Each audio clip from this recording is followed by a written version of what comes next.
What up, doing? Welcome back, Field G's, to another Field Review podcast show with your host, Luke G. Man, it's another day. God has been so beautiful to wake me up so I can talk about some football.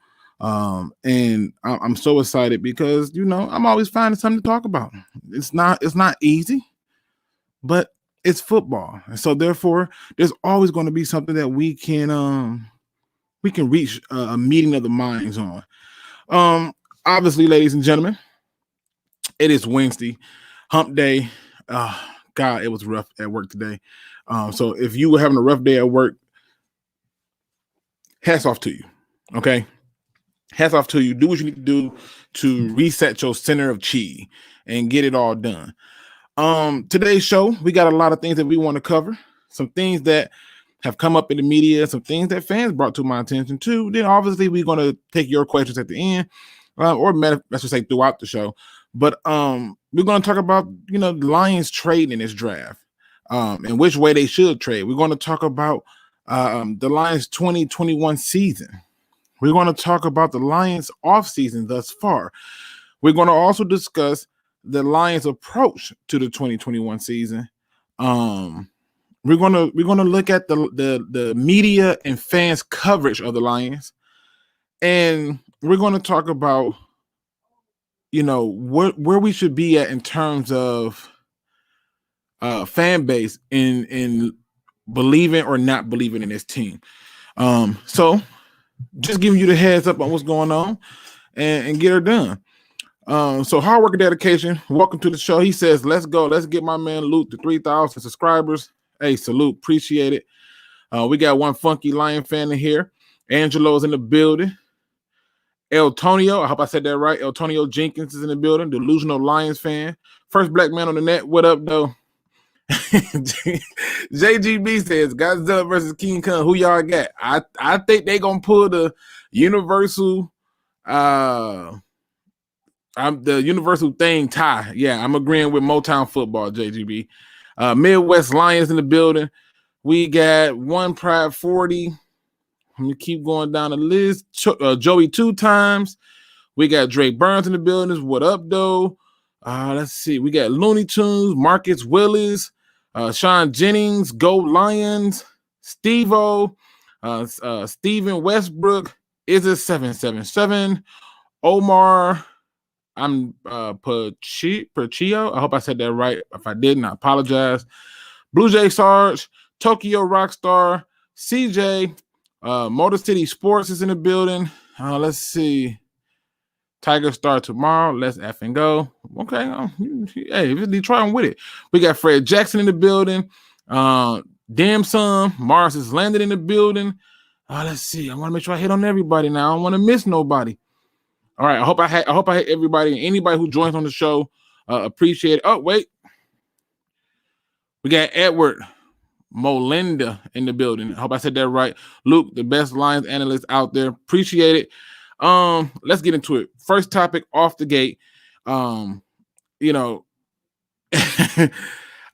think what's happening right now with the Detroit Lions media is they're going to make topics that get people to talk. And it worked because it got me doing it. And I'm still trying to figure out how we got here. But the question is should the Lions trade up? Right? Should the Lions trade up? And when I saw this question on the headline, which was an article that came out of SB Nation's Pride of Detroit, I'm like, should the Lions trade up? Now, the question really said, should the Lions trade up or down? But see, trading down is the easy answer. We clearly know that. But at some point in the conversation is that they made the idea that, yeah, they should probably trade back, but trading up wouldn't be bad if you're getting the right player. And they got me to thinking, where are they going to go with this? So I read the article and I said, okay, it's a little shock value. But then I decided to poll the people. I sent it to a very small, select group of people. And I was surprised at the 20 people I sent this message to, how many came back and said, yeah, we should trade up. And their reasoning for this trade up is because they believe that the only way we're going to get the best player that we want is to trade up.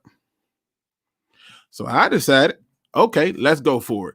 And what I did was I came up with 7 reasons why this is the stupidest idea I ever heard. Stay with me, good people. Reason number 1. Who in the hell are we trading up for? Right? Like who is this player that y'all want to trade up for? Now, when I polled my 20, I didn't want to get into specifics, but I wanted to kind of figure out who in the hell are we trading up for? It just doesn't make sense. All right, Max says Chase ran a good today. We gonna talk about it. But this is the issue that I don't think many of these fans are saying. They're saying trade up, and the stuff that they're saying trade up for is quarterback. Like, I don't understand this. It's almost like you got this boat, right? I'm back to the boat again. You got this boat, and this boat has like 5-6 holes in it. And you only got 5 or 6 patches. And instead of you using the patch for each hole, you decide that, you know what, I like how the patch look on this spot that's not damaged, that don't got a hole. Why in the hell are we trading up? Look what was just given up by most of the teams who did trade up to trade up. So we're going to create draft capital to then do what? Use it in this draft? Which brings me to my second reason why this is a stupid idea to trade up. Why are we going to trade up, lose our draft capital for the years that we got in the future, where we have a better opportunity of navigating 2 years into a pandemic, a better chance of seeing players who are now more comfortable playing into their systems versus the problem we have now where half the people are sitting out, right? And so I said, you know what, Luke, let me take a step back. Maybe they talking about trade up in other rounds. But then it hit me. No, they were very clear. They were talking about trading up in the first. Meaning moving from 7 to talk to the Jets. Don't you think that one of them first that we got from the Rams is gonna come out of that? And we moving up to get who? There's no quarterback that's going to be a guaranteed winner in this draft. Everything is slanted. This is the year to be cautious. And so now I go to my third reason why this is a stupid idea, because it was posed and people are in agreement with this. People are in agreement with it. Here goes my third reason. My third reason is this. You don't have enough draft capital to do such a thing. You're not the kind of team who has the right or the ability to just waste draft capital. That ain't your job. That ain't the team you are. That's not who you're supposed to be. And so as a fan base, we can't keep acting like this is Madden football. This is not a video game. There are consequences to your decisions. And each consequence adds up into a bigger problem. You don't believe me?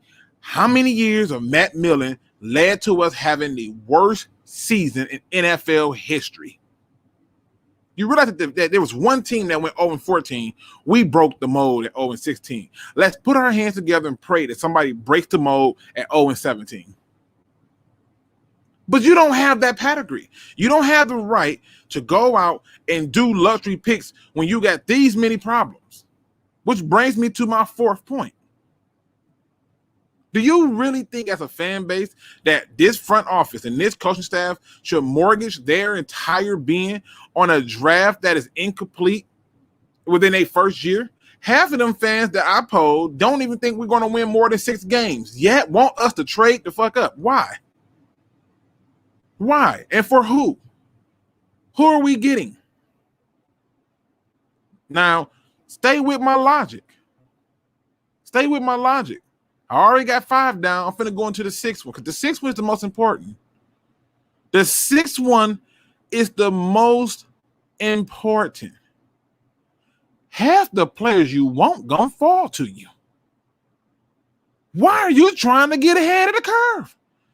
Any player you want is gonna fall to you. If you wanted a Michael Pitts, he's got a really good chance of falling to you. And if he don't, you probably wanted Jamar Chase, and he has a really good chance of falling to you. And if you don't, you probably wanted Penny Sewell, and he has a chance to fall to you. But even if you didn't want them, you wanted a quarterback. And let's say you wanted a quarterback like Trey Lance, and Trey Lance is not there. You think the draft stopped because your first option is gone? I'm just trying to figure this out. So when I come on, my goal is to always bring us to a point where we got to think objectively. This ain't Madden football. There's consequences. It just is what it is. And we can't go out doing things like we are this team that's already set up to go and succeed. There are some teams that you can plug and play. The Dallas Cowboys plugged in Dak Prescott and had success because that team was set up to do so. Kansas City plugged in Patrick Mahomes and had success because that team was set up to do so. Aaron Rodgers, all these teams were set up to do so. But whatever the pick is not high enough for us to make the move. Now, here go the seventh one. This is the seventh reason why I think this is the stupidest thing ever. Right? Seventh reason. It's the best reason I could come up with, y'all. I work hard on this list, and to me, this all makes sense. Call me crazy if you want. But here go the seventh reason why trading up is stupid. Because it's fucking stupid, okay? There is no other logical explanation for it. It's just dumb. The 6 reasons I list support the 7th one. There's no other reason to do it. It just, we have no logical thinking when it comes to this fan base at times. We just want what we want. And at the end of the day, it doesn't matter what it costs because we're not the ones spending it. It's like everybody got that one friend or family member who just always counts your money before you even counted it. You know what I'm talking about? Like they always saying stuff like, "Oh, you got that good job, making that real good money. Can I hold something?" You know them guys, them people. So they don't got to spend the money, but it just don't make sense. There's no reason to do this, people. And I wanted to point this out because when I saw the question, I understood what he was trying to do. Our fan base lost it. They lost it. Tokyo Rockstar says Atlanta's in love with Pitts. Great. More quarterbacks falling our way, thus making our draft pick more valuable. I'm just trying to point out the facts here, people. Jamie Davis ran a 4.49. I got some bad info, but he still had a great workout. Okay. I'm not taking no 40s this year, y'all. I'm gonna keep it 100. They said Jamar Chase ran a 4.38. I watch a lot of Jamar Chase. I'm a huge fan. I don't see a 4.38 runner, but hey, who knows? What's even more shocking is the 6'5", 257-pound defensive end out of Penn State ran faster than Jamar Chase. So I'm not counting 40s. I got a different rubrics I'm looking at for these players. But in my 7 reasons, listed, the reality is clear. We don't have the attitude, the know-how, or the reason to make these kind of decisions. Which brought me to my next point. And the next topic of the show. Are the Lions content with tanking in 2021? Again, this is nothing more than an article that jumped out to me courtesy of Fanside. And, I read it. I wanted to be fair. So, right, give credit. I wanted to be fair. Let's read what he say. He says, and I don't want to, the writer. I'm just gonna say the writer, if that makes more sense. The writer. I don't want nobody to say I'm knocking on him because he's entitled to his opinion. I don't want to kill him just yet on his opinion. I just find it intriguing. All right. He starts this article off with, are the Detroit Lions content to tank in 2021? Okay. He jumps off into this whole thing of talking about much of nothing and all the people they got that's young and how this Lion team is relying on the coaching staff to coach up the players. Now, let me just stop right there. Isn't that what the coach is supposed to do? Isn't the coach supposed to coach up players? Again, strange logic, but I'm not judging. He's the writer. I'm not. Great. All right. He goes on to say, sure, the Lions want to win now. Who doesn't? But the moves or lack thereof from this new regime seems to indicate that they don't mind tanking this season either. Okay. All right. First, you had my attention. Right? First, you had my attention. The curiosity of where you're going with this is growing. Let's see where he goes with this. Those now leading the charge in Motown have made it clear that they are planning for the future success in Motor City, doubling up on first-round draft picks in 2022 and 2023, but it seems just as clear that winning this season has likely taken a backseat to the plan. Okay. All right. You know what? And this is why it's so hard not to do drugs. It's so hard. Okay, stay with me. I'm not advocating for drug use. I'm just telling you, as a person who has never done it, they really want me to do it. That's what they're trying to do. They're trying to get me there. Let's keep going. All right. Let's keep going. He goes on to say, it's starting to sound really similar to when the previous regime began to install their culture change in Detroit back in 2018. Let me just pause. It's already 3 freaking things going on right here that I got to address really quick. First things first, what in your right mind make you think that this team is setting themselves up because they want to tank? That's the first problem I don't understand.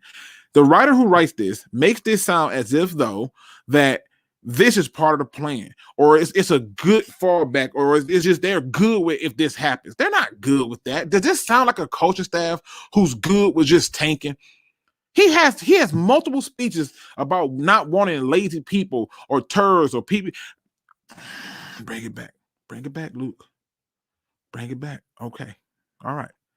He then goes on in the second point to say to him that it's taking a backseat to that plan. But then he adds insult to the injury by comparing the current group to the previous group. Okay, we're going to get into it. We're going to figure this out. It says, and while that group was busy planning on how to bring in more ex-New England Patriots in the fold, they forgot how to win football games along the way. Because he's a coach. And he's a general manager who knows how to do this. He's the one that knows how to do this. Just don't make no fucking sense. It don't make sense. It don't make no sense. I mean, really? Right, Mars? They working real hard to tank. Impressive, right? Okay, let's keep on reading what he said. This is his article, not mine. I'm just here to report what he said and give you my view of his article, which, in my opinion, lacks any real direction in which he wants to go. But he wants to drive home one central point, which I find entertaining at best. Cool. Here we go. The lack of effort to upgrade the current roster in Detroit so far is disconcerting. And while some may applaud the new regime's restraint and refusing to overpay for overpriced talent, pause. Y'all ever hear like something that just automatically jumps out to you like that's just stupid? You answer yourself in your own thing. Why overpay for overpriced free agents in the first place? Why? I just need football players. First and foremost. I just need football players. Why overpay? Like, I don't understand this. I don't get it. I don't get it.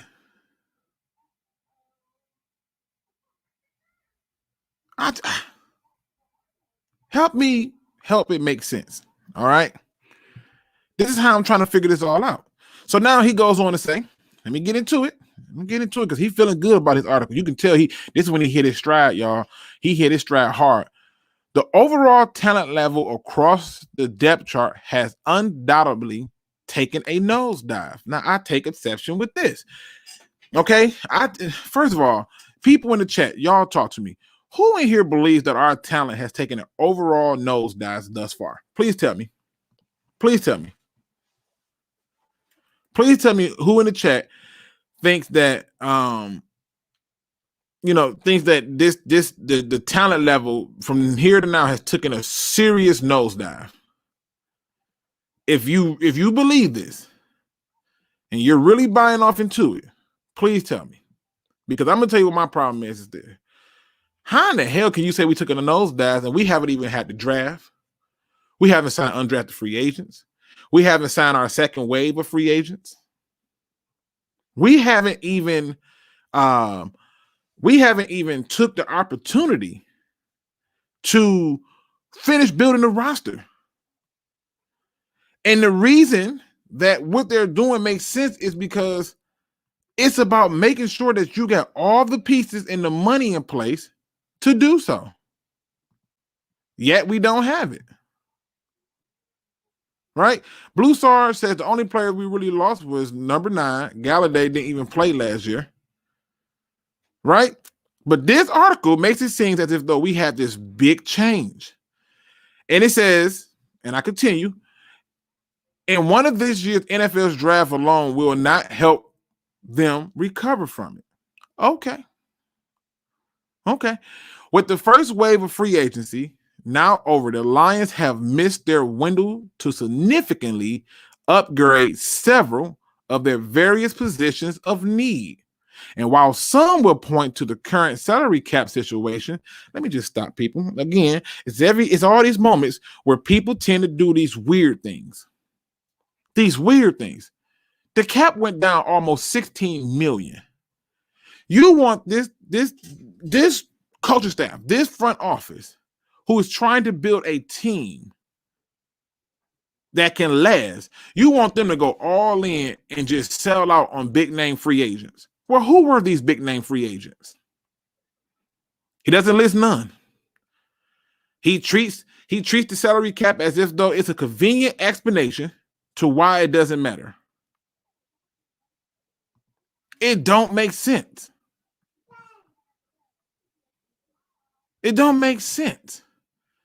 This team is not done building. And to write this article is about as premature as a teenage boy with a supermodel. It doesn't make sense. It's going to get messy. And you don't have the right to just write this because you think it makes sense for a good article.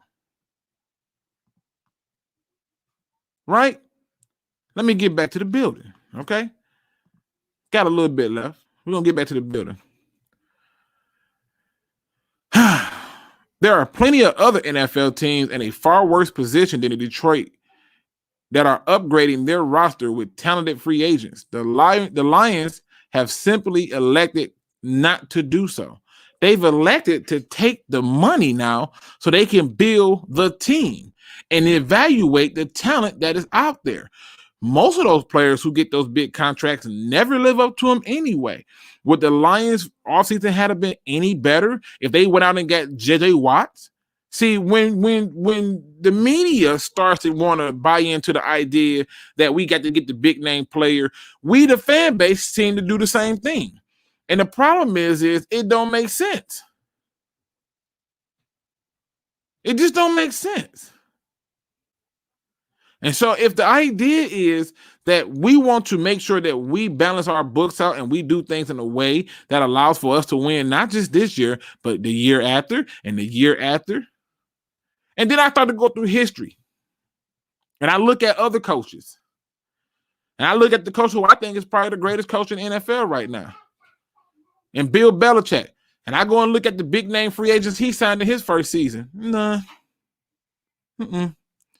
I go and look at Sean Payton, those big name free agents. Oh, they didn't have as many holes, Luke. They didn't have these many problems, Luke. That's the point. If you got all these holes, you got all these problems, the best thing you can do is set yourself up by simply doing what?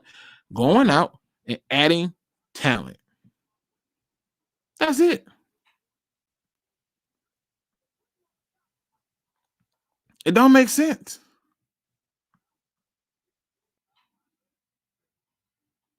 It just don't make sense. The Texans might be the worst team. No, not according to our writers. Let's continue on.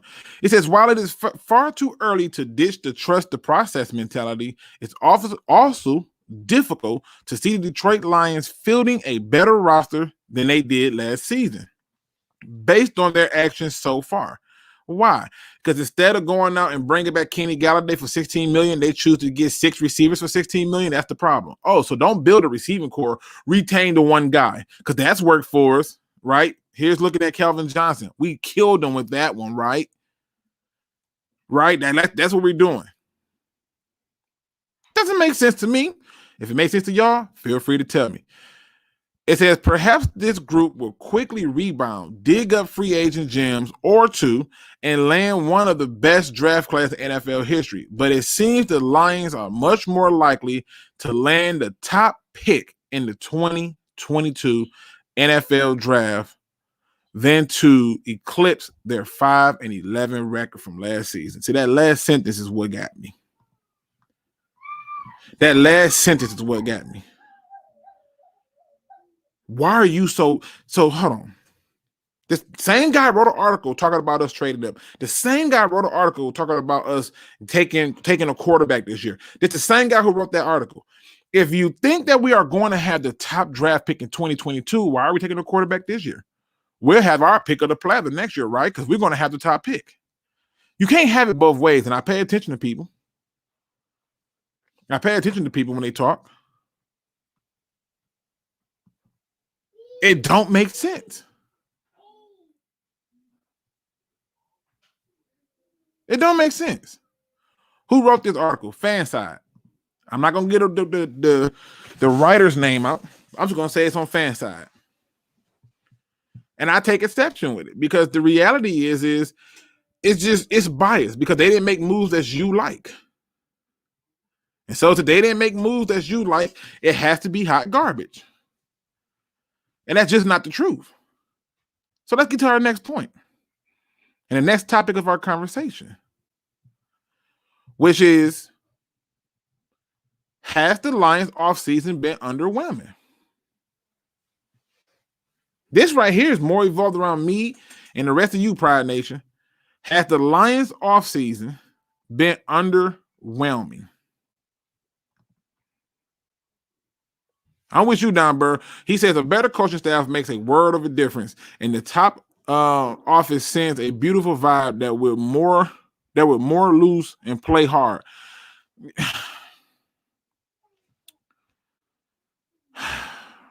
Colts don't value splash players and free agents. They just fine.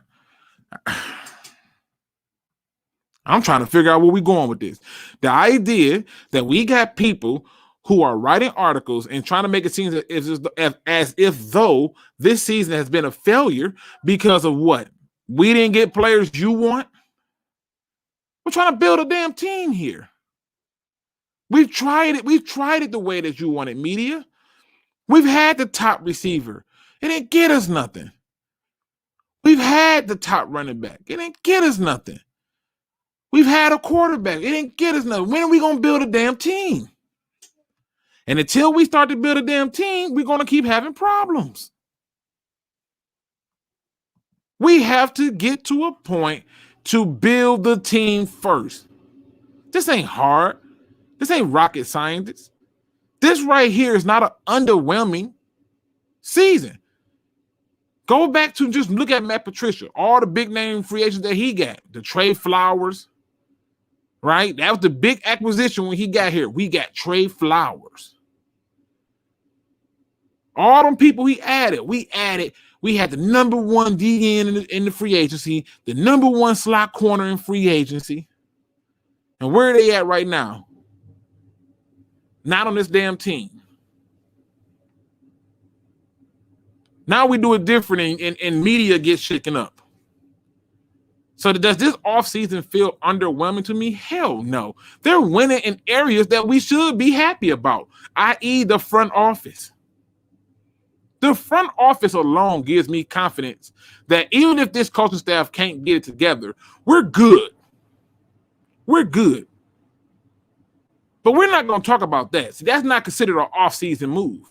We're not going to talk about how better coaching and better front office improves better play. Not going to talk about that. I'm not going to do that. We're just going to ignore that. We're going to ignore it with the front office. The one GM that most people wanted works for our team. Okay. And we didn't just get that one GM. We got quite a few people. Y'all wanted people with football mind.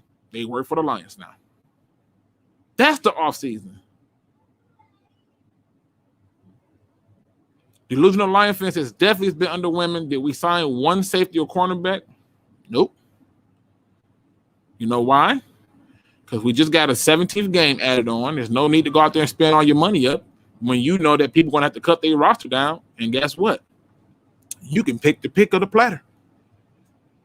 There's going to be another wave of free agency when it comes time to cut that roster down to 55.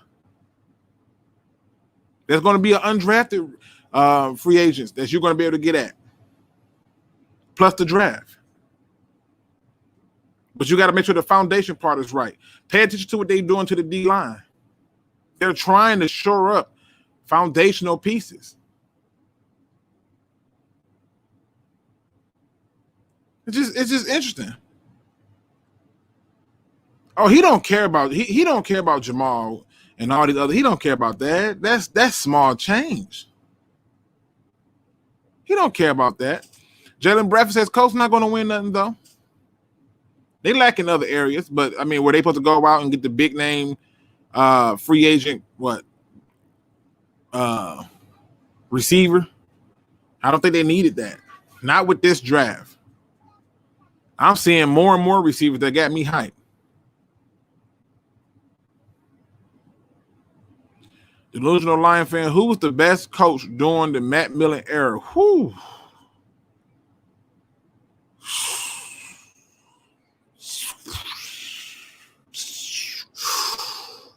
If you're hearing sound effects, it's because I'm having a hard time wanting to give that to anybody. Sports Game said you don't win with a single superstar. You need balance. Talk to him. Golf has more finesse and touch on his throws. Would be nice to see for a change. Mm-hmm. Detroit fans are just impatient and tired of losing. I get it. But this thing won't turn around in a year by signing so-called studs in free agency. Listen, I need to have y'all on the show. Y'all got it. Y'all already got it. Such a great move, Trey Flowers. Awesome. I was weary about it. I gave it an opportunity, but I was weary about it. I was like, I just don't know.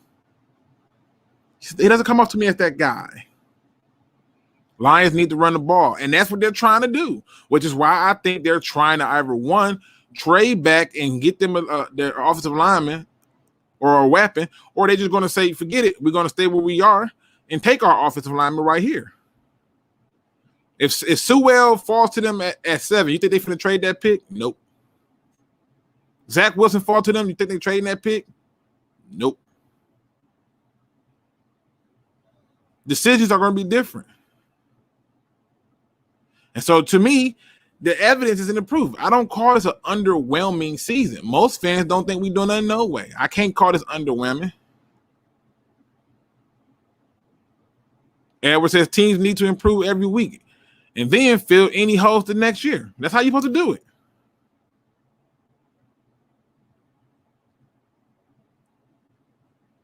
I'm with you on this, Tokyo Rockstar. You can't say the next quarterback class suck. We haven't had a college football season yet. Frederick Jackson agreeing with me 100%. I want O-line the first, but I wouldn't be mad with them taking picks. Nobody should really be upset with them taking picks. You just shouldn't. Because I know that people say if he's considered a receiver, well, why is he not listed as a receiver? And why is he not going out as a receiver? The answer for that is going to shock you, but I got the best one for you. Y'all remember that guy called Jimmy Graham over there in New Orleans? They used him quite often as a receiver. You know the other guy you guys like, Rob Gronkowski? They used him quite often as a receiver. It's worked out great for those teams. Vernon Davis, Antonio Gates, It's worked out beautifully for him. Everybody's new favorite tight end / receiver, Chase Claypool, worked out great for them. The idea is to have a weapon that creates a problem for the opposition. What is your answer to it? For example, right? If you got, say, Ndamukong Suh, what's your answer to stopping Ndamukong Suh? Put 2 players on them. Okay, open it up for somebody else. What's your answer to stopping Calvin Johnson? Okay, put 2 players on them. And you're leaving yourself open for somebody else. Right? What's your answer to stopping Superman? Find a green rock that glows. It's not hard, people. You have to be able to create something that makes it hard on the opposition. That's all it boils down to. You ain't asking for nothing else. You ain't asking for nothing more. Ain't nobody asking you to be, ain't nobody asking for that.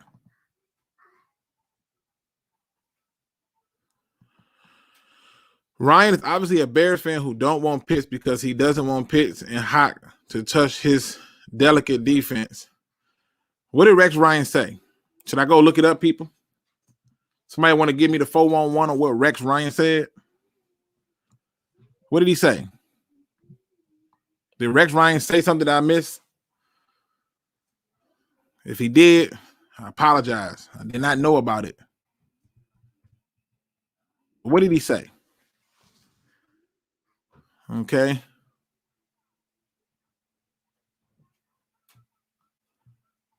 All right, let me see what we got going on. One player is never the answer. It's never going to be.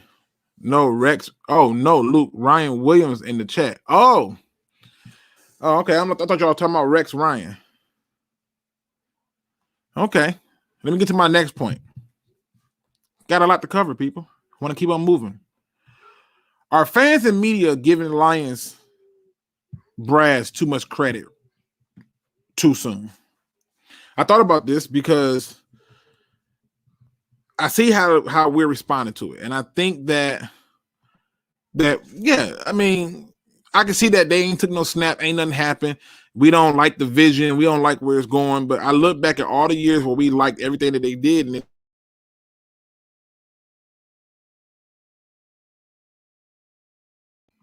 so I'm like, okay, now what?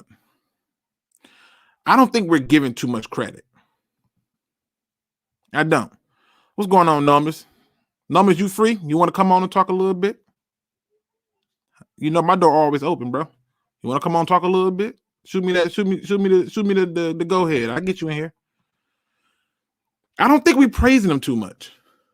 I think that we have a right to praise them when they do good things, right? Like if this was your kids, and let's say you just had a troubled kid, he always got into trouble, but he bring home A's. Are you going to shoot down the A's that he got in his grades because he's always effing up in other areas? No.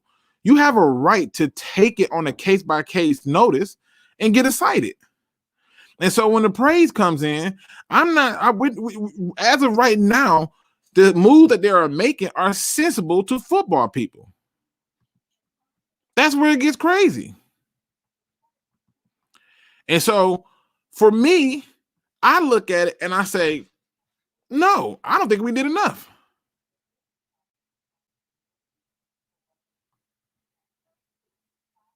He said, give him 5 minutes if that's okay. Okay. I ain't going to be on long, but come on, brother. Let me know when you're ready. You tell me when. I'll shoot it to your Twitter. One funky Lion fan said Devontae would get destroyed the first time he runs a drag route against Chicago. But y'all in here having this debate about Pitts. Ryan Williams says, I would not take a linebacker in the top 10 unless he is an edge. Okay. See, I don't like, when it comes to draft philosophy, I don't go crazy over it. Oh, I already know who Jefferson is. Motown Football. I know exactly who that is.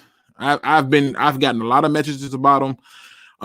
He's one of them guys that I look at, and he's way down on my safety list. I like his game in some areas, but in some areas where I'm just like, I don't know. It looked like he was unaware that it was happening. And it was a few passes that went straight to him and he dropped it. It's like, what that, yeah. C. Perry says it's not 7 players worth a top 10 pick in the draft. 5 at the most. If one of the top 5 drop, okay, outside of that, trade the pick. I think the logical thing is they want to trade the pick. Kobe says, what up, though? What up, though?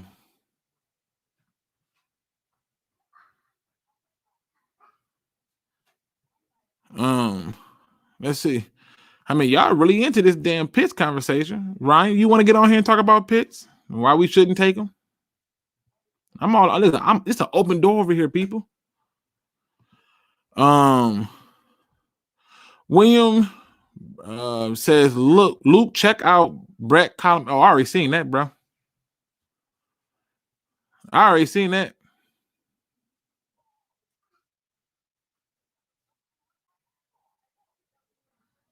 You know, I seen that.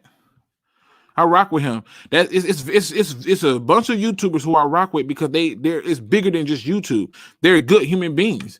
Which, you know, one of the things that I realized with Brett that people didn't realize that this happened was when this COVID thing hit, Brett was the first YouTuber I heard or seen offer his personal time for anybody that was a senior citizen to go grocery shopping for him, to bring them toilet paper, paper towel.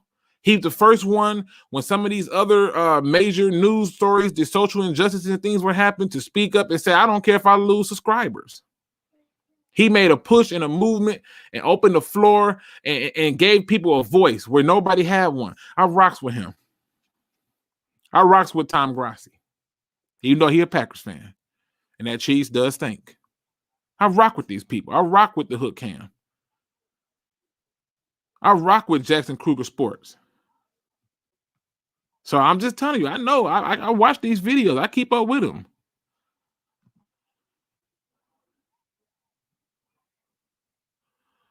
I rock with Voch. So it's a lot of people that I do see and I pay attention to. C. Perry says, Luke, name the top 5 players in the draft, breaking it down so these people will stop reaching. There's no reason or no way for me to name the top 5 players because guess what? They're going to still have their view. Your goal isn't to – the problem I think when it comes to people having different views is instead of you trying to discredit the other's view, simply prove yours. That's all I would do. I would just prove them out. When people tell me I'm crazy for saying Okudah's not a top 10 pick or that Montez Sweat is not what y'all think he is, I just laugh. I prove my point. Go and prove yours. When people tell me, oh, you don't know what you're talking about when it comes to Stafford, and you don't know what you're talking about when it comes to Jared Goff, I'll prove my point. You prove yours.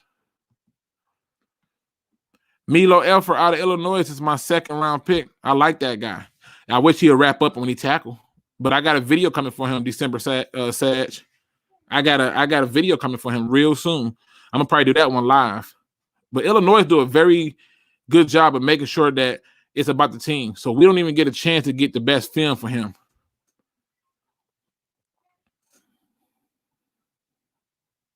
So let me see. Let me see what we got going on here. I'm on a miss nut. People can complain about the wide receivers we have, but have you ever chased a faster person? And as soon as you think he is tired, a faster person steps up. Just saying, listen, y'all need to be running the show. Y'all the ones out here doing it. You know, y'all out here putting out some facts today. The red pill people are here today, and I'm seeing it clear as day, y'all. You don't trade up in a draft if you're not taking a quarterback. I don't believe that. I don't believe that. There are some players that are worthy of trading up that could be on defense if they are worthy of trading up to get them. But you gotta make sure you hit on it. You know, you can't pull a Mike Dicker, give your whole draft up, and then he end up just being okay. You can't. That ain't gonna work. Ricky Williams, had they legalized marijuana a long time ago, Ricky Williams probably go down in history as one of the better backs in the league. He just wanted to smoke his Mary Jane. Luke, who are the players you would draft at 7? Slater, Sewell, Jamar Chase, Kyle Pitts, Zach Wilson.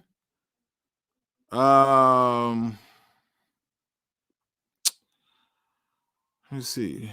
I mean, that's about where it stopped at for me. Be honest with you. Notice I didn't name nobody in defense because I don't think there's no defensive player worthy of a top 10 pick, let alone the top 7. Just don't make no sense to me, but hey, I'm about completing the full circle, people. That's all I look at. All right. Let me see who else out there. If Pitts is there at 7, we should pick him. Not at the expense of an offensive lineman. Complete the circle. Again, we're talking about taking Smith in the top 10. I'm not with it. Ramon the New Age says no to Pitts at 7. Why not? You see in our receiver room? Why not? It's worked out for so many other teams with good coaching staffs. Sometimes you got to take the best talent. I personally just want to complete the circle of our offensive line so we can run the ball, which is what we want to do. But in terms of creating a nightmare, I'm all for it. You can't cover. Did you see how hard it was for teams to try to cover Aaron Hernandez and Rob Gronkowski? Shh. Good luck with that. Just saying. How much of wide receiver production is based on scheme and targets? A lot of guys got the talent but never get the chance. It's a guy right now I think you can get in the later rounds. What is his name? Jalen Camp out of Georgia Tech. I've been watching him, and then I heard at his pro day that dude put the most bench presses up of all of the receivers in the draft. I'm like, what? See, that's something you can't fabricate. You can't fabricate strength. You can't be like, oh, them fake weights. You know what I mean? That 40 can be tricky, but them weights is a different piece. And you probably better get him in like the 5th or 4th round or later, somewhere in that area. Okuda is amazing at run D. He sucked at all other aspects of being a corner. Y'all know, like the important parts of pass coverage, he's trash. I think it's hard for us to have that view with Matt Patricia as the head coach. He did nobody no favors. And the fact that he was taken 3rd overall was automatically going to put him at a disadvantage. I talked about it. So I'm just saying. Delusional Lion fan says, Luke, did you hear what Mike Lombardi said on GM Shuffle about the Lions? Nope. But for a guy who sucked at his job, I'd be really shocked. Somebody do tell me what he said. Matter of fact, let me go look it up. Let me go look up what Mr. Mike Lombardi had to say. Nope, I sure didn't. Mike Lombardi got words about the Lions, huh? The guy who sucked at his job got words about the Lions. Well, let's see.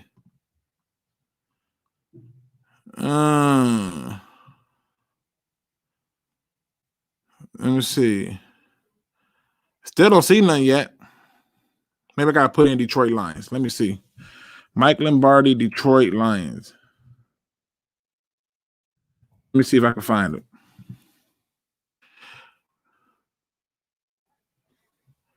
All right, let me see. Is he talking about this part where he's talking about Patricia? No, that can't be it, right?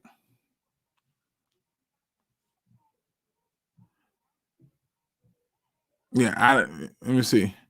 My understanding is Patriots coach Bill Belichick and Matt Patricia are working out a role similar to what Mike Lombardi was in New England. Again, still a work in progress, but Patricia is expected to work in. No, that ain't it. I don't know what he said. So I got to find it. Give me 1 second, y'all. I'm going to bring in one more person, talk a few more minutes with me. Open the door up for the homie. Let him on in. Told y'all, if y'all ever want to get on this show, the door is always open. I mean, this is just 100% how I rock. Let me get back to my next point. As my man gets up in the building. It says, speaking of old coordinators who suck. Wait.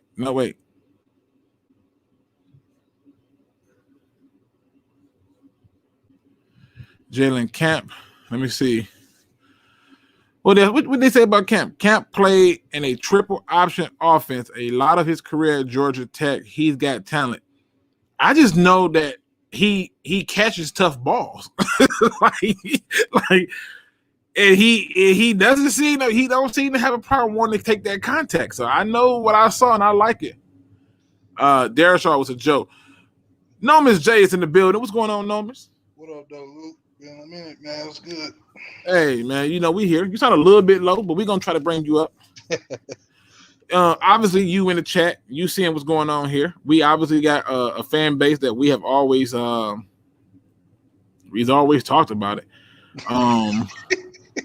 It's just amazing, man. What do you think? Do you think that the fans and the media is giving the Lions too much credit at this point? It must be something that the Lions doing that's right, because when you compare it to, if you was just to compare it to the last regime, they had nothing but negative stuff to say. So it's like, why now be all positive? Me personally, my point, I've been in the middle about it. So it's not, I ain't gonna say giving them too much credit, but it's really up to the Lions to show why they're getting so much credit. You know what I'm saying? As the year goes on, for the season and everything else.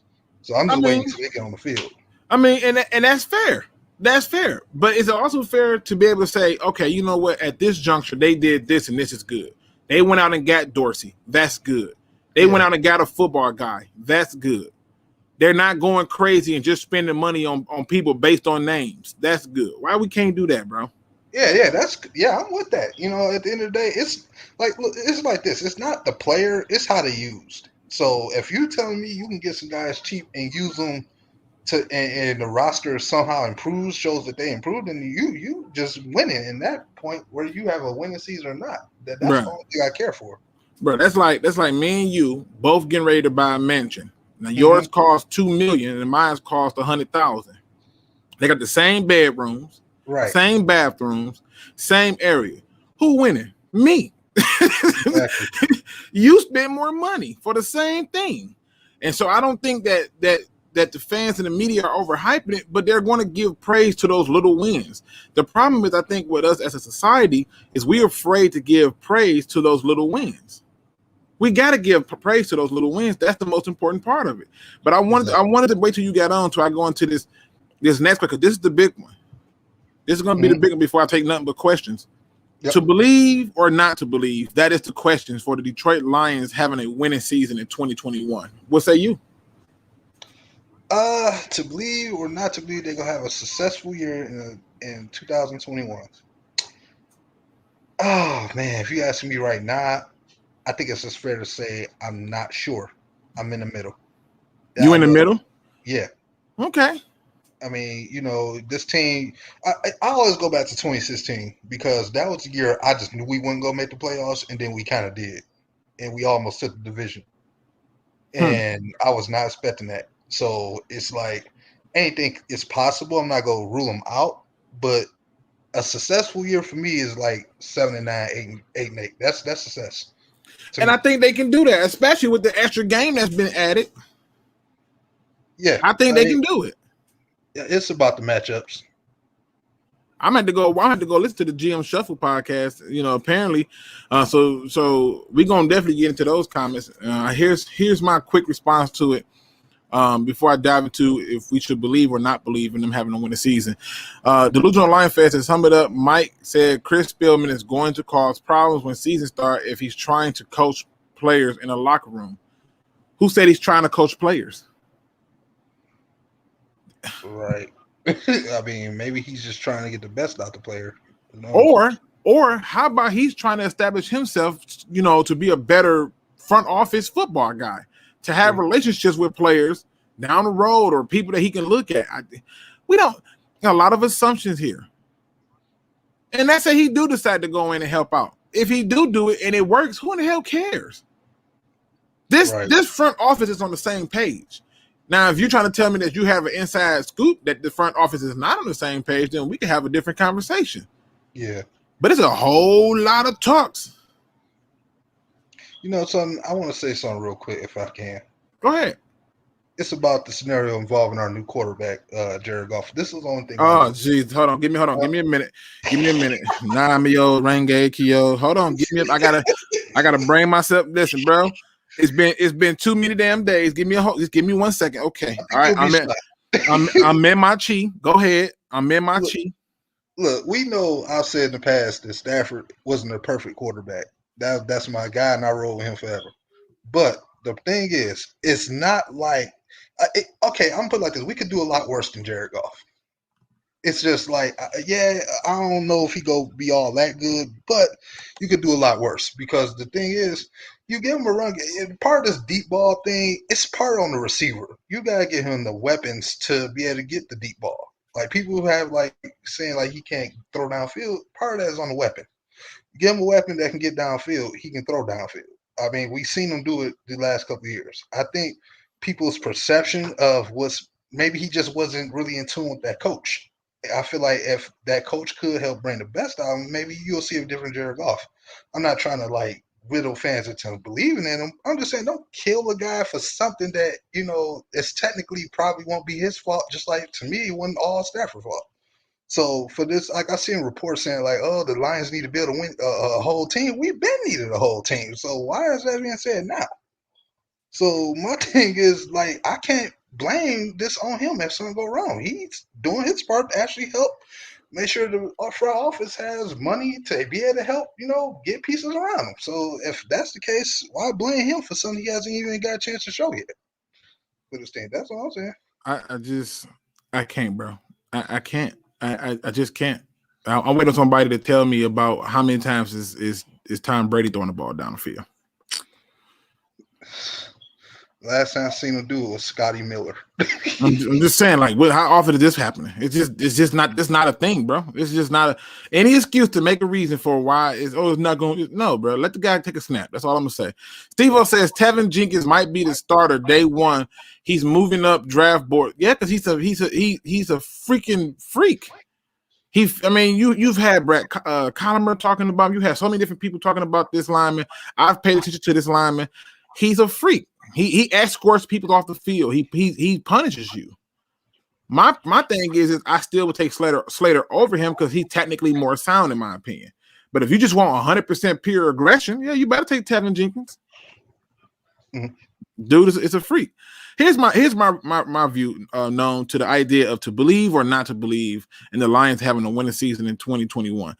I say to believe because I have to look at the way that things are going and how the schedule is set up. And I have to say, okay, yeah, we got some tough opponents, right? Obviously we got some tough opponents. But what I also look at is you have a head coach who you don't know what his view is on the season.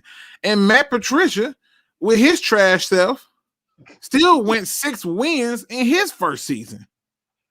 Now, if the argument is the team is worse, right? Let's just say they said the roster is worse. I'll argue that with better coaching and happier players, you get better results. True.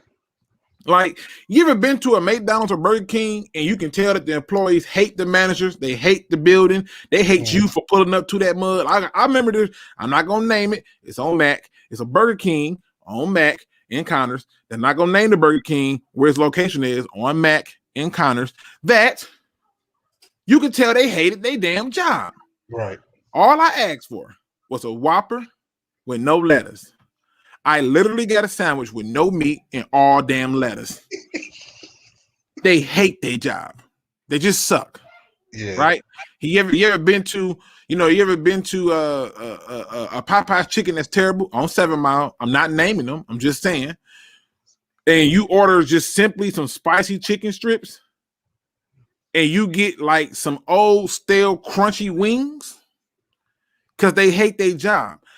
But then you go to some of these other places in the suburbs, and then you quickly or in certain Coney Islands in the city, and you realize they got pride in their food. It's always fresh, hot, delicious. The way you order it, you was all complex.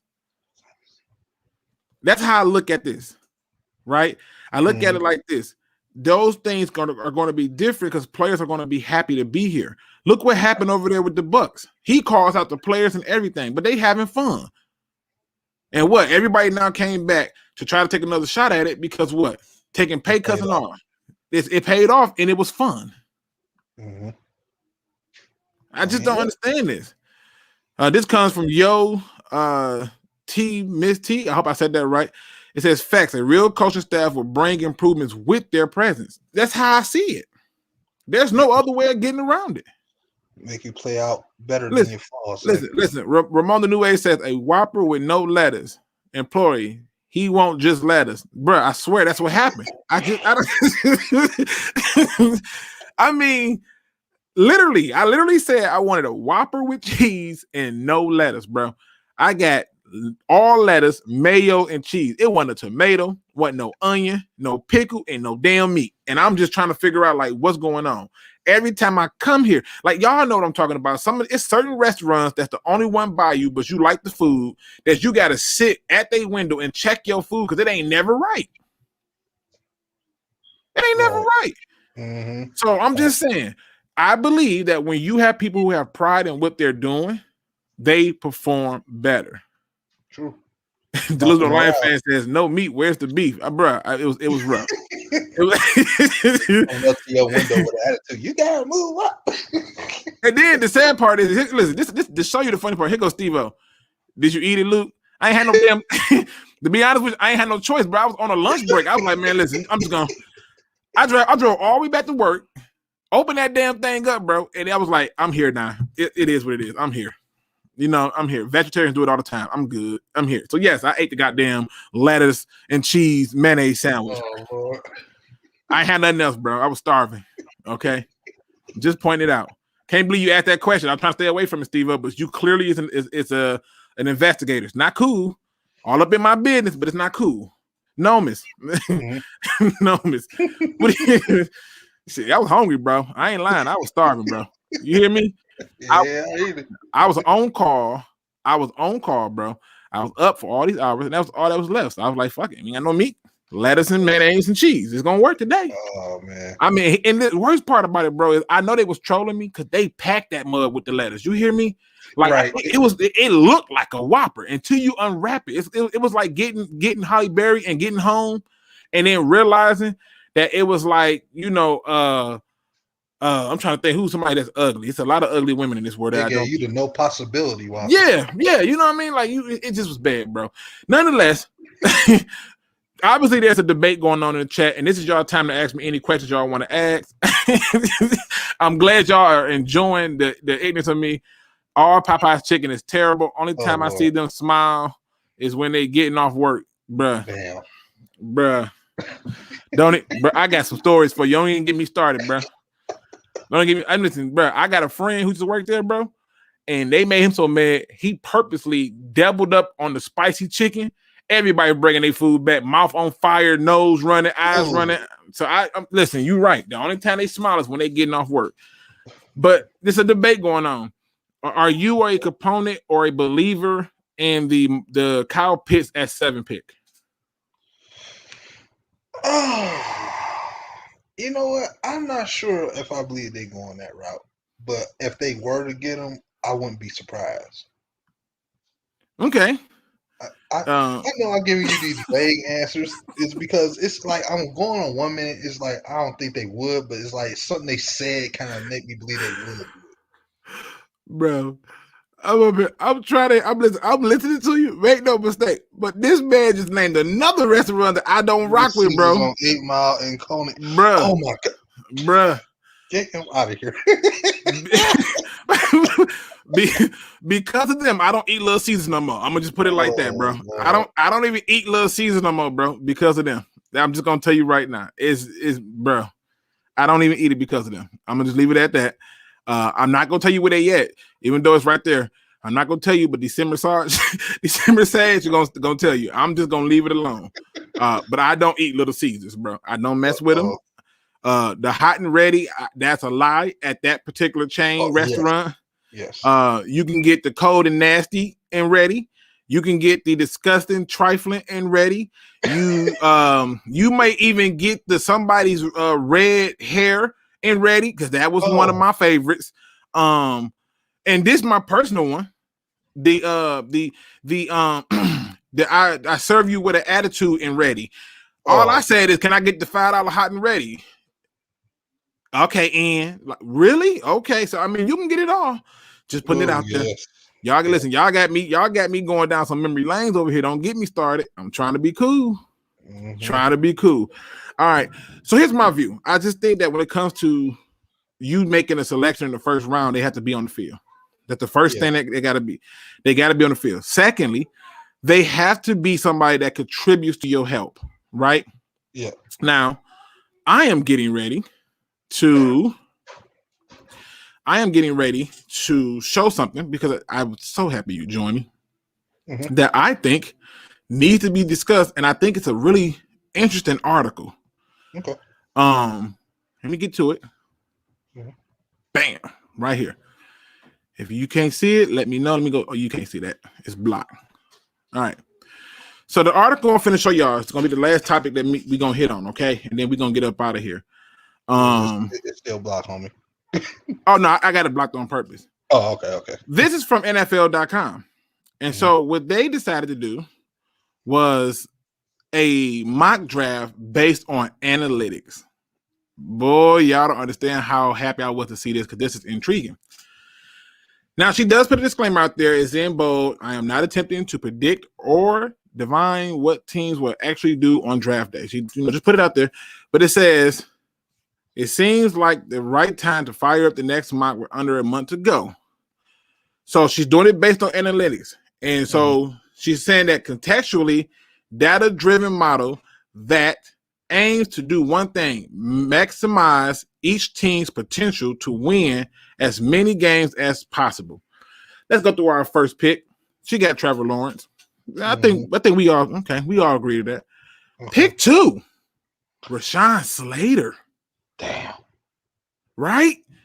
Like, if Rashawn Slater get taken at 2, I'm sad, but I'm still happy. Yeah. Just for hypothetical purposes. I'm sad, but I'm still happy. All right. Now, let's go to our next pick. It's going to get intriguing. Zach Wilson. Right? Ooh. So we got 2 quarterbacks off the board. I can see that. All right. Still got the people surviving. Look who they got the Falcons taking. Kwity Paye. I am not a Kwity Paye fan. I'm not saying he's trash. I just view him in a similar light like Rashawn Gary. Like, he should be like a beast, but it just don't line up to be a beast. Yeah, like it's like you got to put something next to him. Man. Then look right here. So now we got both our tackles off the board. Right. And then at 6, Kyle Pitts goes to the Dolphins. Who do the Lions take? Jamar Chase. I knew it. Now, it says, should the Dolphins select Chase at number 6, the next best pick to increase the Lions' 2021 win total is linebacker Micah Parsons. People, let me tell y'all something. If this was done for real, in this way, and it went this way, the Lions are trading that pick. Right? Because now you got Carolina sitting up there with Trey Lance on the board. Fields is still on the board. Jones is still on the board. Devontae Smith still on the board. There's too many people that people are hyping up right now that's still going to be on the board if this happens. But let's keep going down. They got Trey Lance going to Carolina, which makes sense because they got college coaches there now who turned pro coach. Okay. Denver gets Justin Fields. So they don't even got to move and they get their guy. Okay. And then, wait a minute, who's this running this 40? Because I was laughing at this too. Justin Fields. Yeah, okay. All right. They got Dallas taking Patrick Surtain. Now, keep in mind, all these players are supposed to increase win totals. How this happens is beyond me, but I'm just going with it. Greg Russo for the Giants. Now that could be I can see that helping the Giants. Mm-hmm. Devontae Smith to the Eagles at 12. I'm not a fan of Derek Shaw. So if they do this, then he got to make me a believer. But I want to get down to a very interesting pick. Let me see. Where's he at? Come on down, buddy. Right there. See this pick right here, people? Mm-hmm. That means that the Lions would have missed out on 3 of the top 5 offensive tackles. And in this draft that offensive tackles are not easy to come by. Right. I don't see this happening. And at least not in the way that you see it. What do you think so far with this analytics-based draft? Because thank God that our analytics guys got the hell up out of town. So what do you think about this? I feel like based off the analytics, it's not 100% proven that certain picks make sense. Like Dallas, you even said yourself, for Dallas, they'll probably get a DB. And then, with us, if it comes down to it, I may have to take Tevin at 7 if it's that serious. If you tell me that Sewell, you got me copying you. If you tell me Swell. Listen, bro, I told you I suck with names, bro. Me too. I never called you on it. I suck with names. I'll take the next best offensive tackle on the board at 7 if I can't trade down, because that O-line just got to get fixed. Like, you remember last year, I was just heavy on the O-line. Like, the O-line covers so many frames of the team. I don't understand how the wide receiver does when you can get one in the second or third round. You got Galladay in the third round. So, listen, I'm just putting it out there. I'm just putting it out there. Right. If this happened, Pride Nation, this is y'all chance. We're just talking about the draft lining up in this way. You walk away with Jamar Chase, which I didn't think would be possible. Mm-hmm. But you walk away with Jamar Chase. You don't get neither of the tackle because they're taken already. Cool. Right. Now, I know if Easy's in the building, he's going to tell you, we sitting up there and Trey Lance is there with Jamar Chase. I'm taking Trey Lance. I'm still taking Jamar Chase. My question to y'all are you happy if this happens? I won't be mad at it. Take Jamar Chase at 7, yeah, I'm not mad at that at all. Right, but could you really don't could you really be unhappy with it? Like, I don't see that as being the case. Because the guys you really wanted were already gone. It's like TJ Hawkinson and the whole Josh Allen thing. Like, you wanted to get Josh Allen, but he was already gone. So it's like, okay, Hawkinson did become a Pro Bowler in his second year. So can you really be mad? No. Steve-O said that's a horrible mock draft. It's based on analytics. These are supposed to increase each team's wins. So, I don't think a DB gonna increase your chance. I just don't see it, bro. If that's the case, we should have. There's no way we 5-11, right? So I'm just saying, it just don't make sense. It says if the Lions don't take a tackle in the first round, Dylan, he won't be there, bro. I'm gonna tell you what. Okay, he won't be there because I promise you, if teams start to see that there's a run like this just happened, where tackles are coming off the board, he ain't finna fall to the second. He not. If you go back to the draft, let's go down to the last couple teams. Where we at? Okay, we got Terrence Marshall right there, everybody's favorite receiver. Kadarius Toney. I like Kadarius Toney. That's just a guy I like. Packers take more. You finally take a receiver and take the shortest one. I ain't gonna judge you. I'm just not. All right. So look, you really think that Samuel Cosmi is going to be ahead? I don't think that's going to happen. I think that if they're going to keep adding offensive line, but again, they're looking at this in analytics people. If Tampa, okay, as a Bucks fan, if they take this guy, I would be pissed. Because I'm like, bro, why? Because he ran a 4. Oh, because he's faster than Chase, right? He's faster than Jamar Chase now. Okay. Right. But I'm just saying, I don't think he makes it. I think if you start to see a run on tackles, it's a wrap. But the idea is if the Lions are sitting there at 7 and they have an opportunity to take the pick that they want to get, and you got Justin Fields and you got Trey Lance on the board and you just go with Jamar Chase, are you happy as a fan base? To me, I'll be okay with it, but I'll still be upset that we didn't get anything because we could have traded back with 2 perennial quarterbacks there. Right.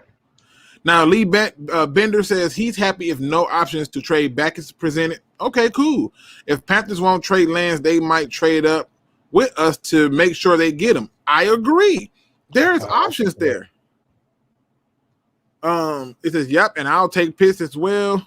I'm happy if we take Chase at 7. See, a lot of fans now you've been listening to me for a while, Nomis, and you know I've been pushing the truth for a while. What have I always said? Lions fan and receivers, they love them. Mm-hmm. It's like black guys and big booties. We can't help ourselves. Yeah, right. Because you know it.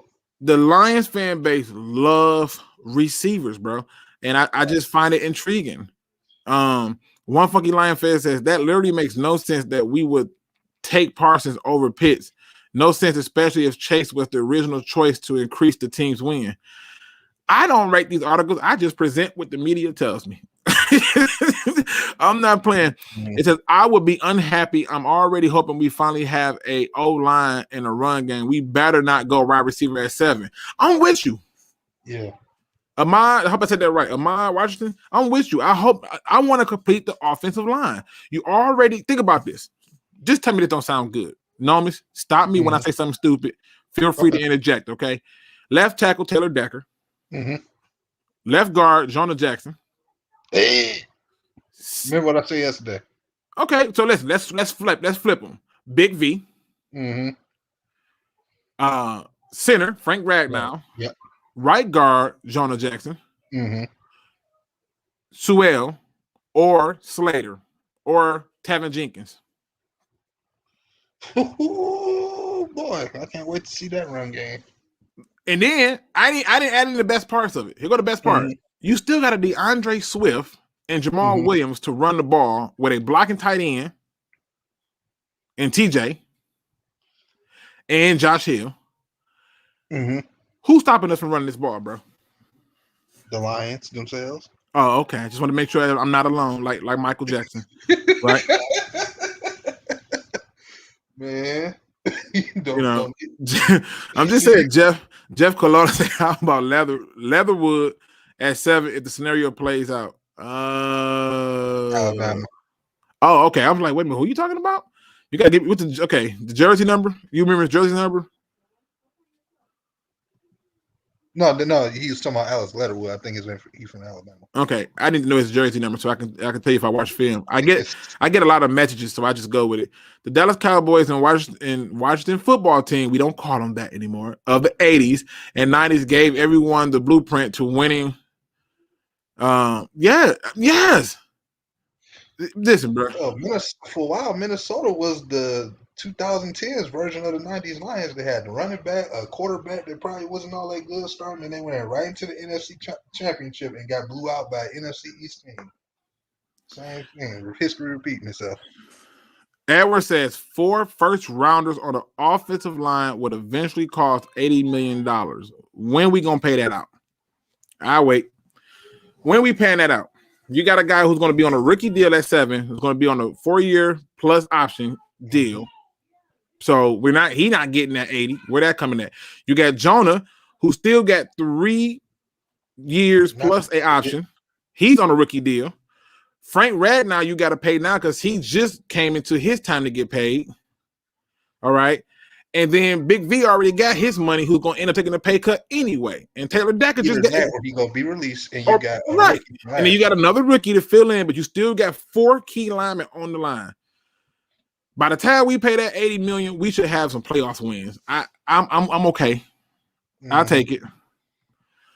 I think Jonah Jackson was better at right tackle. You mean right guard? Because I don't think he played right tackle for us. He correct. He said, he said it. My bad. I mean right guard. A wide receiver at 7 would be a million move. No lie. I didn't say it. Crimson Shadow said it, and I'm not disagreeing with him. but I do like Chase. I do like him as a prospect. And if you're telling me that all my tackles are gone, You know, I may have to take him and then find a way to trade back into the first. Or you trade down. I mean, I'm just saying. I ain't trading down for no tackle. He gonna have to fall to me. I'm in prime position. You can come to me. That's the problem with us. We spend too much time chasing it. And the problem with people don't realize when you chase something, it runs. Why do that? I'll let it come to me. No, I was saying like trade down and get the next best receiver. I think you said he was probably interested in Jalen Waddle. There's a chance he could be there. And listen, let me tell you, this Pride Nation, when the red pills are out, they swift with their response. It will only be 3 first rounders. And look at this. What 4 first rounders we got on that line? I didn't even think about that for. I just knew that the money wasn't gonna come into play at that time. Yeah, that's only 2. It says Frank getting like $60 million. Yeah, but it's not all in one season. It's got to break that up. So yeah, about worth that or more. Right, like you know what I'm saying. So again, I'm not gonna be on too much longer. I'm getting ready to go into my final thoughts. If y'all got any last minute questions, please feel free to ask me now or forever hold your peace. But Nomas, man, what do you got going on, man, over there? I know you've been on Instagram dropping lives and stuff. So plug your Instagram because you'll pick the most random time to do it too. Like I'd be like in the middle of a poop and it'd be like, you have a live. I'm like, what the hell is going on? Hey man, I'm over here just trying to get things together, both personal and I am coming back on YouTube to do a live stream sooner than you think, because it has been a while since I came in here and talked football, and I just want to set some things straight. So yeah, I know I'll be all over the place, but I'm just accepting that's me, man. I'm all over the place. Hey, we are who we are. I am who I am. I will try. Yeah, listen. Yeah. I'm not gonna make everybody happy. Everybody not gonna like what I do over here. Right. But I'm objective, and I'm gonna tell you the truth based on what I saw. I owe you a thank you, by the way, because this stream you've been doing here, sometimes I ain't been able to catch it on time. So what I do is I just take it to work with me the next day and just watch it when I get in there. I'm like, what are you talking about yesterday? Watch it. It gives me something to do at the job. I'll be like, yes, I need to hear something. Hey, I appreciate it, man. I decided to start doing this a little bit more often, so that way y'all could have something to listen to and get y'all news and get it from an objective person. I don't have no emotions in this. I'm just giving it to you objectively. In other words, I'm taking all the aspects and saying, what if? So, just saying, everybody just going through a process, man. So it's just, it is what it is. It's a lot of questions that we all got fairly, but like I said, one person I'm not gonna blame this year, no matter what happens, is Jared Goff, because it's like, to me, if this is a trash heap like people think it's gonna end up being, I'm saying, you can't really blame him. He was basically put into it. So it's the same thing I say with the last guy. So my thing is, build this team like we were supposed to the last 12 years. Right. Right. I mean, listen, that right there was church for me. Just do it what you were supposed to do in the beginning. Jeff Kolek, I hope they said that right. It says my bad. He number 70 from Alabama. Oh yeah, I had somebody tell me about him. He'll be there in a second. I think he can fall to even the third. Yeah, I think he can fall even third. Based on like how I think it's going to be a run of receivers and safeties and linebackers in the second. I think I can see him falling a little bit. Feel like, let me ask you a quick question. Go ahead. Do you think Gillespie could be more of that type of guy that maybe Dan Campbell and the safety out of Missouri? Yeah, Gillespie. Yeah, it was a name. Oh my God, Gillespie. Yeah, I get that messed up name, but yeah, man, it was the one you was talking about last week. He never really seems to get the interception, but he be in position. That's what I'm saying. Like, do you think maybe that's the type of guy they might be looking for, low-key at safety? Yeah, they want somebody who can make the play. In other words, like, the play is basically doing what you're good at. If you're able to be in position to get that ball away from whoever it's going to, he's definitely on their radar. I personally want Andre Cisco. The ball skills are there. I love what he's doing with the ball skills. And so, but yeah, I can see him as being a person that they look at. My Washington says early projection, Williams will have more touchdowns than Swift. Don't make no difference to me because this is not uncommon. It's not the first time you ever heard of a running back having more touchdowns and another one having more yards. Maybe we are in more red zone situations, and now you can use him as a battering around. So I can care less about that part of it. Is Swift creating a problem for everybody else? Then I'm cool with it. What are your thoughts on Rondale Moore or Elijah Moore in the second? Rondale Moore, no. Elijah Moore, no. Like both of them, think they're good receivers and good talent.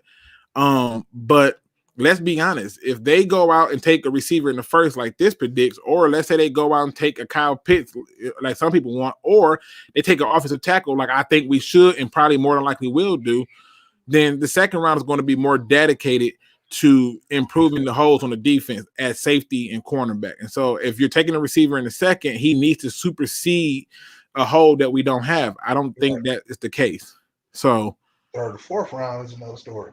Right, because you got 3/3. I mean, not 3/3. You got 2/3. Jesus. Yeah, you see what I just did there? I'm like, damn, I gave us an extra pick. All right, let me see. Let's see. We got all right. Hollins from Oregon, number 8 is a ball hawk. Yep, he's nice. Let me see. Let me try and miss nothing. All right. Give me the people your final thoughts, man. Plug your stuff and let the people know where they can find you at and how they can get down with you, bro. All right. Y'all already know who I am, man. No, Miss J. Good friend of the DSA. So, still number love for everybody in the group, man, over there. From y'all, they all know who they are. And special thanks to Luke G for having me on here today. Appreciate you, bro. Y'all can find me on Instagram at KnownJ10. That's literally NOMEJ and then the number 10. And y'all can still, for those who know me on Twitter, you can follow me on there. Yeah, man, I just wanted to come here and talk some football. I just want every Lions fan to please just be in wait and see mode. Let's not panic or be a little bit too happy about everything. Let's just wait and see, study, watch film. Do the best you can, man. Just don't let sports overtake your life, man, because it's too much stuff going on right now. And if everybody got family that that's coming down and sick, got people that you're concerned with, focus more on that. Prayers up to everybody in the chat, and may God bless everybody. And y'all have a good one. All right. Appreciate you, man. We're going to hit this last few questions. He says, do you think Cisco will fall to the third? It's a strong possibility he will. He did have a serious injury, but there's also the strong possibility he won't because there are a lot of teams who are looking for his skill set. That dude know how to find the ball. It's just strange. He just know how to do it. Antonio Giga says defense win championships. Okay, you can argue with me. Elijah Moore should go early second round, in my opinion. Super tempting if he's available for Detroit. I just think they're going to go more defense based at that point. We can't pick defense just because we need it. O-line most important. Yep, finish the O-line is what I say. Chase or Tom Kennedy? Oh, that's a no-brainer. You try to be funny? He threw it in there quick. Like, we're going to get an answer one way or another. All right. So let me, dude, it's I enjoy this, man. I really do enjoy this. All right. Let me give y'all my positive quote. My positive quote comes from 2 people today, people. It's because that both quotes line up with what I need to say to you today. The first quote comes from my favorite Disney movie of all time, The Lion King, and one of its best villains, Scar. It's a very simple quote. Nothing flashy, nothing crazy. Life's not fair, is it? See, this is the funny thing about this quote. Life ain't got to be fair. You should not concern yourself with the fairness of life. What you should be doing is figuring out how to constantly move through the unfairness of life. That's the most important part, because when you find your way through it, now you got to go back through that same direction that you came from and grab somebody else and get them through it. See, this brings me to the next person. Somebody who I think is absolutely funny. I'm still watching all his stuff, even though it's old. That's one. Mr. Dave Chappelle. He says the mark of greatness is when everything before you is obsolete and everything after you bears your mark. I'm gonna bring that back. This can get a little complex for people. You know what I mean? You ever had a moment where somebody say something and you just need to hear it again because it's for you, but you didn't know it was? I'm gonna bring it back like a Baptist preacher. The mark of greatness is when everything before you is obsolete and everything after you bears your mark. You remember how I said once you get through the unfairness, you got to go back and get somebody else? Yeah. Yeah, this that point from the drive home right here. When was the last time you left your mark on somebody? And before you say your mark was your children's or your wife or your husband or your mom or your dad or your brother or your friend or your cousin, what about that guy you drove by who had a sign up that said I was hungry? And you thought the best thing I can do was give him money. But no, miss, I'm not the smartest guy in the room. You can't eat money, can you? No. I ain't think so. People, you got to leave your mark on this world in some kind of way, some kind of fashion. It's often left in doing things for people who don't know you, who don't have a reason for you to do the things that you need to do. It's often for the times where people are going to look at you and they're going to write you off based on your appearance because they assume that you can no way ever be the person that they say opposite. You see, the difference is here. The difference is you have to be in line with leaving your mark. The smallest gentle thing leaves a mile of joy for one person. Carrying the elderly person's bags, shoveling their snow, raking their leaves, pulling out their trash cans, putting the trash cans back. Every little piece that you leave on here, that stamp of that DNA, that mark that you leave is something that makes this world better. So I guess my real thing to you is what are you waiting for?